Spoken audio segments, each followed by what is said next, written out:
Iran just fell. Here's my prediction on what's going to happen in the next year. So earlier today, the United States carried out a decapitation strike on the Iranian authorities. What a decapitation strike is basically you attack the head of state and you try to go and create a coup with the unrest that follows after that.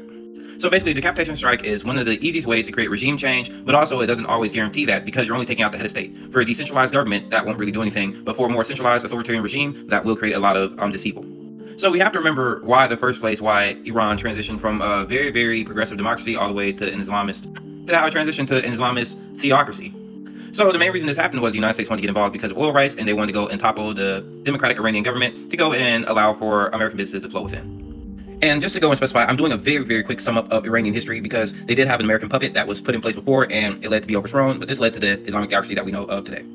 So this leads us to the present day where we're in the Islamic theocracy, and now people who've had all these freedoms for so many years have been oppressed for the past, I would say, maybe 40 years and had little freedoms. They want change, but America's bringing in a different change at the wrong time. But first thing I want to do is I want to condemn the Iranian government. They have a lot of human rights violations, have murdered a lot of people, and have taken away the freedoms of the people. So really, this is a very big parallel to what happened in Venezuela.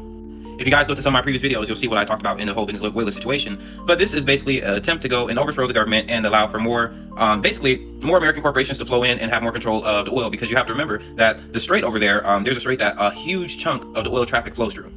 The Israeli and American government want to have control over this resource and have control over these waterways. So that's why they're doing these decapitation strikes currently. My prediction on how Iran will look in a year will be very, very on par with how Venezuela looks. It's going to be kind of like a puppet state by the United States government, and they will go and just install some leader that is basically useless and nothing more than a puppet. And a lot of fuel will be given to Israel, and a lot more fuel will be opened up to the world markets. I don't believe that it will be beneficial to the Iranian people, but I am happy that they're free from the regime. Well, not really free because we still have to wait and see. They still could go in hardened power. But the change has came, but I don't know if it was the change that needed to happen right now. The change should have been the people's decision instead of an American-Israeli decision. But let me know what you think in the comments.